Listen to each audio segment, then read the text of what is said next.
Hi అందరికీ నమస్కారం. Welcome to my channel Aruna Girish and blogs. ఎవరైనా ఫస్ట్ టైం చూస్తుంటే నా ఛానల్ని సబ్స్క్రైబ్ చేసుకొని చూడండి. ఈరోజైతే బెండకాయ పులుసు అయితే చేస్తున్నా నేను. ఫస్ట్ అయితే మనము బెండకాయను అయితే తీసుకొని బాగా మనకి బట్ట ఉంటుంది కదా, దాంతో క్లీన్ చేసుకోవాలి. చిన్న చిన్నగా కట్ చేసుకొని మనం ఫస్ట్ ఫ్రై చేసుకోవాలి. తర్వాత ఆనియన్, ఎర్రగడ్డలు, టమోటాలు, తెల్లగడ్డలు, కరివేపాకు అయితే నేను కోసి కట్ చేసి పెట్టుకున్నాను. చూడండి, టమోటాలు అయితే ఒక చిన్నవి అయితే 2 తీసుకున్నాను. తెల్లగడ్డలు కూడా నేను చిన్న చిన్నగా కట్ చేసుకున్నాను. మనం బెండకాయలు అయితే కోసుకుంటాం కదా, అదైతే కొంచెం ఫస్ట్ అయితే మనం ఫ్రై చేసుకోవాలి. మనకి ఫస్ట్ అయితే ఫ్రై చేసుకుంటే తర్వాత ఈజీ బంక్ అంతా ఉంటుంది కదా, జిగురు, ఆ జిగురు అంతా వెళ్ళిపోతుంది. చూడండి, ఇలా అయితే కొంచెం ఆయిల్ వేసుకొని కొంచెం బంకగా ఉంటుంది కదా, అందుకే మనము ఫస్ట్ అయితే క్లీన్ చేసుకోవాలి. తర్వాత ఫ్రై చేసుకోవాలి, ఈ జిగురంతా వెళ్ళిపోతుంది. తర్వాత అయితే చింతపండు కూడా మనము నానబెట్టి పెట్టుకోవాలి, కొంచెం నిమ్మకాయ సైజ్ అంతా. తర్వాత అయితే పెనం పెట్టి ఆయిల్ వేసుకొని అందులోకైతే ఆవాలు వేసుకోవాలి. ఆవాలు అయితే చిటపటలాడిన తర్వాత ఎర్రగడ్డలు, కరివేపాకు అయితే వేసేసుకున్నాను. ఇదంతా ఫ్రై చేసుకోవాలి. బాగా ఫ్రై అయిన తర్వాత మనం తెల్లగడ్డలు కూడా వేసుకోవాలి, ఇందులోకి అయితే యాడ్ చేసుకోవాలి. తెల్లగడ్డలు అయితే నేను దంచుకోలేదండి, అలాగే చిన్నగా కట్ చేసుకొని వేసుకున్నాను. కొంతమంది అయితే అల్లము, తెల్లగడ్డలు పేస్ట్ కూడా వేస్తారు, నేనైతే వేయలేదండి. మీరు ఎలా చేస్తారో నాకు కామెంట్ చేయండి. చూడండి, తెల్లగడ్డలు అయితే కూడా చిన్న చిన్నగా కట్ చేసుకోండాను కదా, అవైతే వేసేసాను. బాగా ఫ్రై చేసుకోవాలి.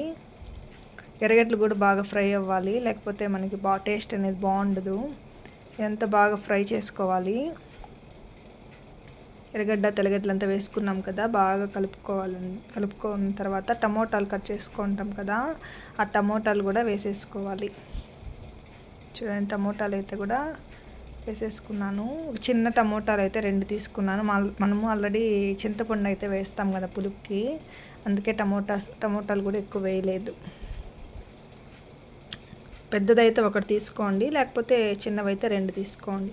తర్వాత అయితే రాళ్ళు ఉప్పు అనేది వేసాను, టేస్ట్ అయితే బాగుంటుంది. రాళ్ళు ఉప్పు వేస్తే మనకి టమోటాలు అనేది ఉప్పు వేసిన వెంటనే బాగా మగ్గుతాయి, అందుకనేసి ఉప్పు అయితే వేసేసుకున్నాను.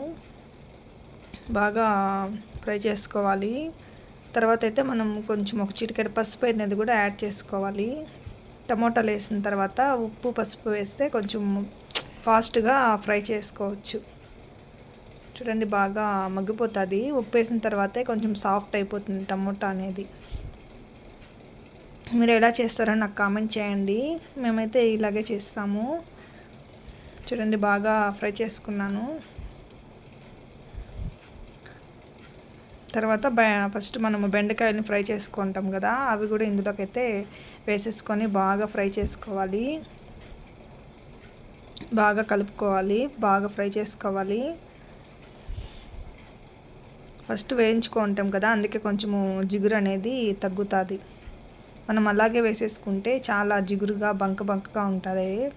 అందుకే ఫస్ట్ అయితే ఫ్రై చేసుకున్నామంటే కొంచెం జిగురు అనేది రాకుండా ఉంటుంది. కొంతమంది అయితే ఈ ఎండలో కూడా పెట్టేస్తారు. కట్ చేసుకున్న తర్వాత అయితే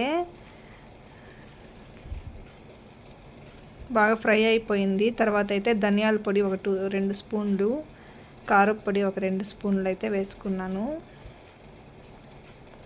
చూడండి, మనకి కారం ఎంత కావాల్సిందో అంత మాత్రం వేసుకున్నాను నేను. కారం ఎంత పడుతుందో అంత అయితే వేసుకోండి. వేసుకున్న తర్వాత బాగా కలుపుకొని కొంచెం మనము చింతపండు అయితే బాగా కలుపుకొని పెట్టుకొని ఆ చింతపండు పులుపు అయితే వేసేసుకోవాలి ఇందులోకి అయితే.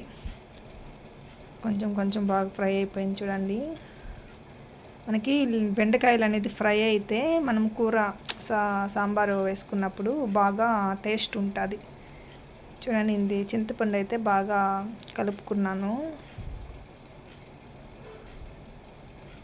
కలిపిన తర్వాత ఇందులోకైతే మనము వేసేసుకోవాలి. ఎంత పులుపు కావాలో అంత పులుపు అయితే వేసుకొని తర్వాత అయితే మనము వాటర్ అనేది యాడ్ చేసుకొని వేసుకోవాలి. మరి ఎక్కువ పులుపు కాకుండా కరెక్ట్గా ఎంత కావాలో అంత అయితే వేసేసుకున్నాను నేనైతే. నాకు తెలిసిన ఒక అక్క అయితే ఇట్లా బెండకాయ కూర చేసినప్పుడు చింతపులుపు అయితే వేయదు, మామూలుగానే కారపొడి ధనియాల పొడి వేసేసి అందులో నిమ్మకాయలు అయితే ఒక 2 అయితే పిండేస్తుంది. చాలా బాగుంటుంది అక్క చేస్తే కూడా కర్ణాటకలో. మా ఊర్లో అయితే ఇలాగే చేస్తారండి. మీ ఊర్లో ఎలా చేస్తారో కామెంట్ చేయండి. చూడండి, బాగా నీళ్ళు పోయేసి ఒక 5-6 నిమిషాలు అయితే పెట్టుకోవాలి. అంతే అండి, బెండకాయ పులుసు అయితే రెడీ అయిపోయింది. ఎలా ఉందో కామెంట్ చేయండి. మీరు ఎలా చేస్తారో కూడా కామెంట్ చేయండి. ఎవరైనా ఫస్ట్ టైం నా ఛానల్ చూస్తున్నట్టయితే సబ్స్క్రైబ్ చేసుకొని చూడండి. Thank you for watching. మీ ఫ్రెండ్స్కి ఫ్యామిలీ మెంబర్స్ కూడా షేర్ చేయండి.